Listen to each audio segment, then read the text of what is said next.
What's up, guys? So today we're going to answer the question why I am investing in real estate.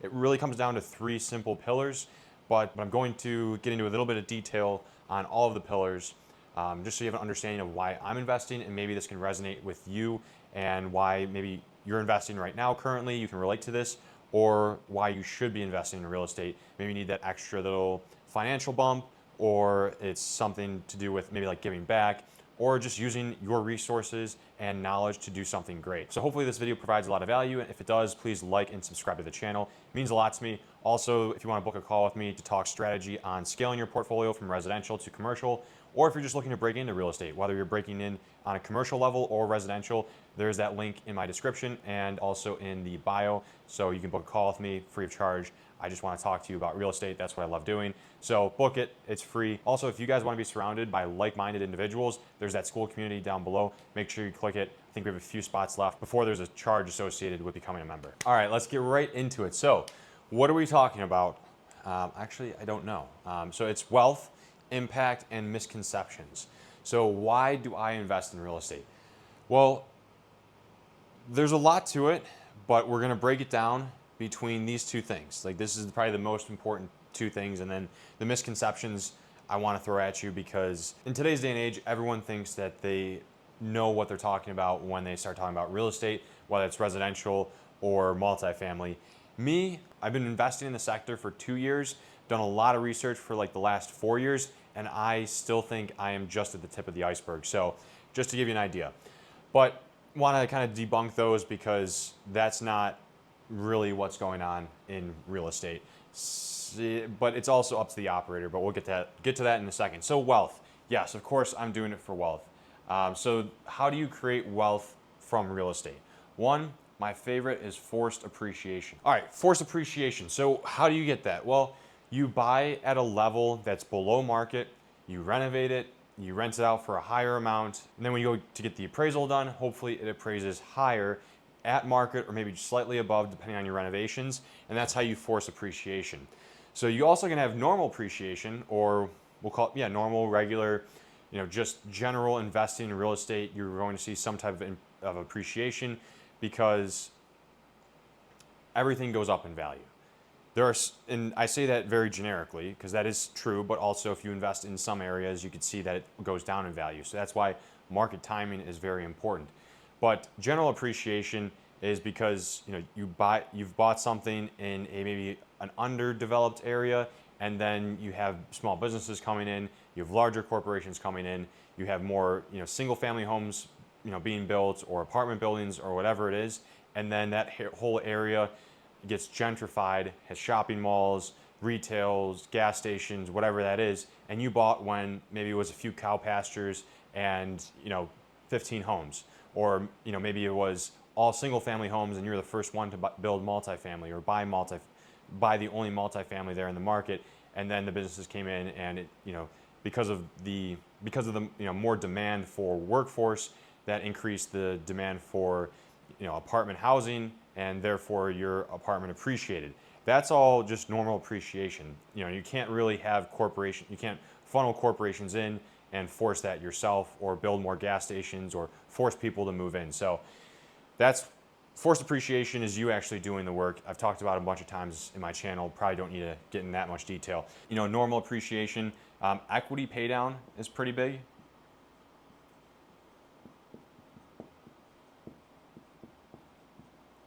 So that's the amortization of your loan. Your loan, of course, your monthly payments are broken up into interest and principal payments. Sometimes you have the PMI in there, so that's your mortgage insurance if you're maybe below 20% in equity. But every month, whether you own the property or you're just investing in multifamily, the tenants are paying this.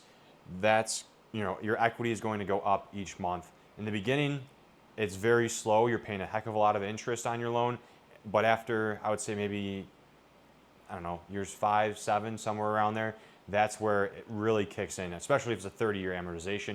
If you're a 20 or 15, then it kicks in a lot sooner, where you're paying down all that principal and less of it's going to interest, which is great. So those are the two big ones. You also have the depreciation aspect of it. That's more if you have the property as an investment for your taxes.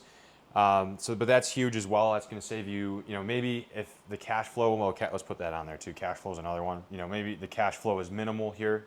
We'll talk about that in a second. But if that cash flow is minimal, maybe say $1,000 a month, if you own a double, then the depreciation at the end of the year, hopefully you'll be able to write off a bit more, maybe actually have that property as a loss and then deduct that from your W-2 income, other business income, and therefore you'll have hopefully some tax benefits where you're either getting money back or just paying less in taxes and boost the cash flow. But remember, you're going to recapture the depreciation at the end of end of you holding that property. So whether you sell in 5 years, 10 years, 30 years, it's going to be as capital gains, I believe. I'm not an accountant, so don't take this as gospel. But you're gonna have to recapture that, pay more taxes on it. So, give and take. Let's put it like that. All right, so yes, of course, I am investing in real estate for wealth. Going into this, I thought it was going to be a lot quicker generating wealth and having more of a stable income from the tenants. But that was, 2022, so about 4 years ago, and made my first investment in multifamily September 2024.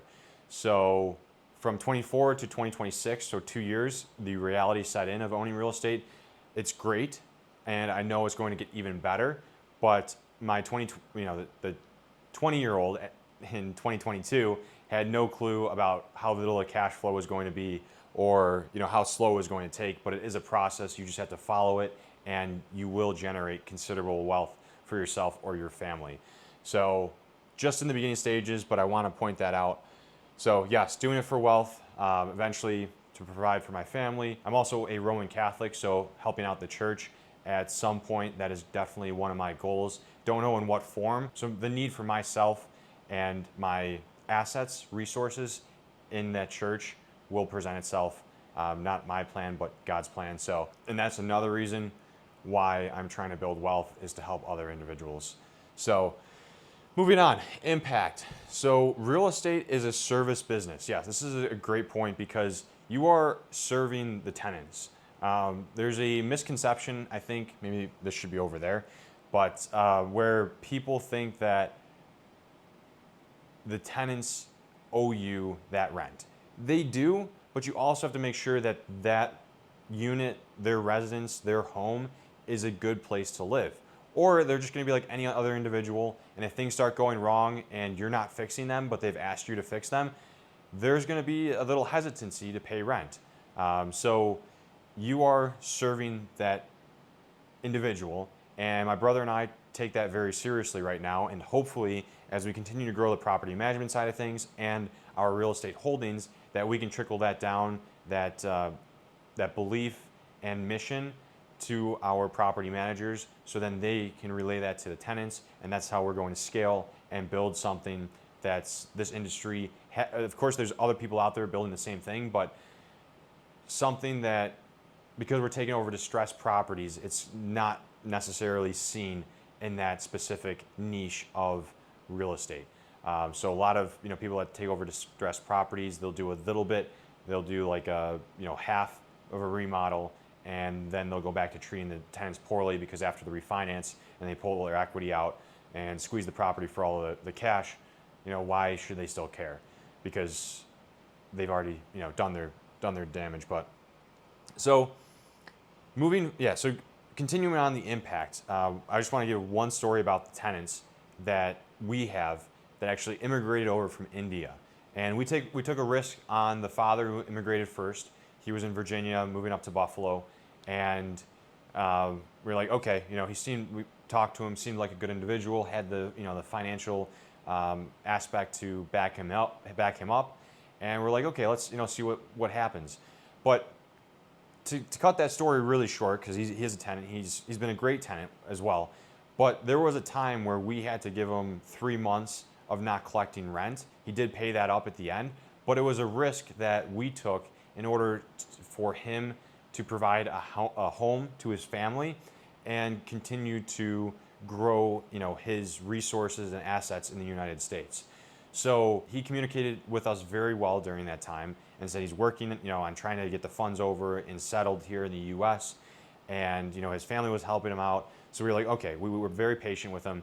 But the best thing was the impact. He was extremely grateful for us doing that, because a lot of landlords probably at month 2, and this is not like paying like $1,000 a month. I mean, his rent I think was $2,000 a month, and so $6,000 we haven't been paid, and well, of course we did get that back. We did get paid for that, but during those months it was $6,000. A lot of landlords probably would have kicked him out, after maybe a month and a half or 2 months. I could bet a lot of money that a normal landlord would have kicked him out definitely before those 3 months were over. But we took that risk. We knew that his family was there, and he was going to, work as hard as he could to keep that home, because it is truly a home for them, and not give that up and not screw us, in the process.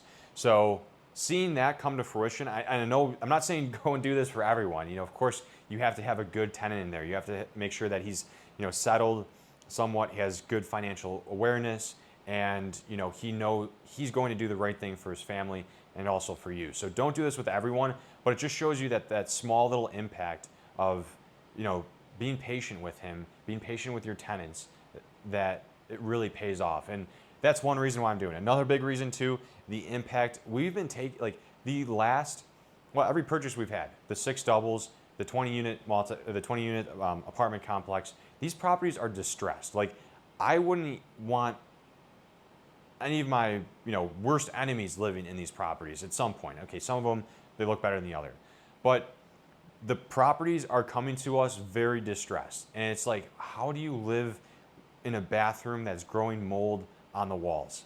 Like, period. Stop the conversation. Like, get your landlord in there to fix that stuff.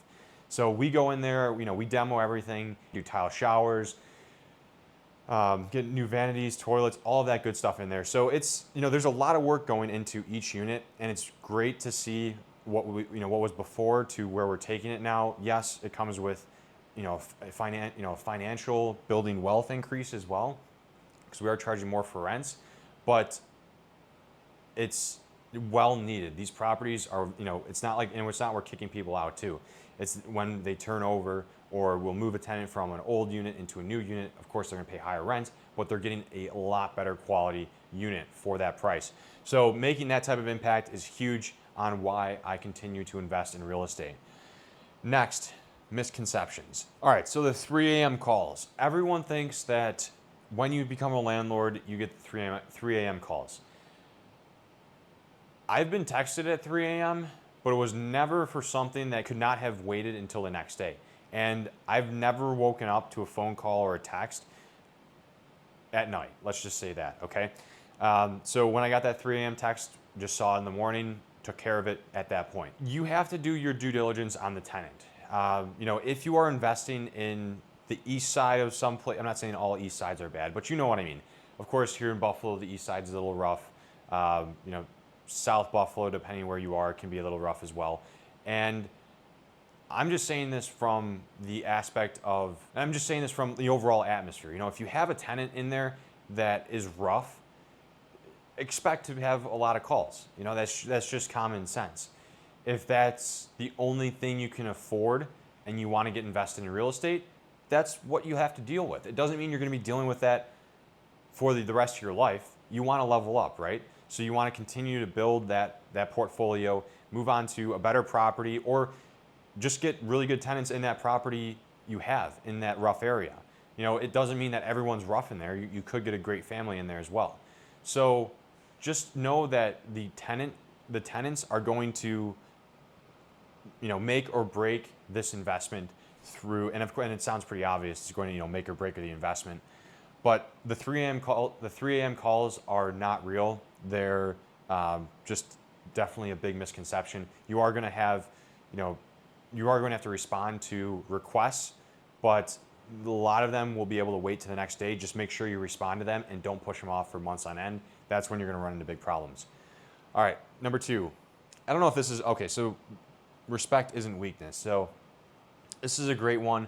A lot of individuals say you have to be rough with your tenants, meaning like, demanding that they pay on the 1st and they get into the 5th in New York State, but then after that, then you send them like the notice that your rent's late, and after a certain amount of days, then you send the eviction. Well, if you have a little understanding of their situation, and again, it goes back to the quality of that individual as a tenant that you brought in there. Yes, so you have to vet your tenant. You can't just take a risk, of course, that your tenant's going to pay, if they said that they need more time. But giving them the respect to figure it out in a timely manner, that's important as well. Also, goes back to the service part of this, that you need to respect your unit as their home as well. So if something goes wrong, just like in your home, you would want it fixed as soon as possible. If you can't get to it right away, well then relay that to the tenants and tell them a time frame on when you're going to get it fixed. That's just the basic level of respect your tenants should receive. In return, you will see that your tenants are more open in communication with you, whether it's on rent or it's maintenance requests. They'll give you more time, leniency, maybe even they'll start fixing things too because they know how busy you are. So having that open communication, that respect for one another, that's very important. So the last misconception is passive income. All right, so like I said in the beginning, when I was 20 years old in 2022, I thought this was going to be very easy. Cash flow, we'll just collect that each month, be building up in the account, and we'll just continue to grow. That is not the case. So this is definitely active income in real estate. If you want your property to be destroyed by tenants or be run down because you're not, you're just collecting the rents and not putting any money back, not putting that cash flow back into the property through, working on maintenance requests or just doing general improvements to the exterior, well then yes, it could be passive income. But it is very active. So, and especially if you want to grow a portfolio. Doesn't mean you're going to be 110% active in each property every single day for 10 years straight.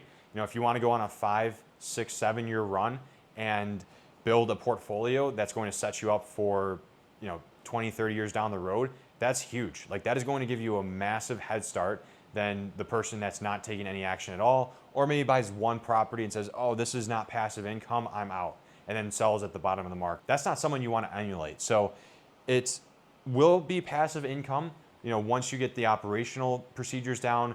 Maybe after a few properties, you hire a property manager, and at that point, you do take a little hit on the cash flow. But again, you have depreciation, you have equity pay down, and maybe if you're doing forced appreciation in the properties, you've pulled out your original equity, so maybe you don't have any money in there at all, and that cash flow has a higher percent return than it would if you had, that $200,000 or $150,000 left in that property. Yeah, so these are the 3 pillars why I continue to invest in real estate.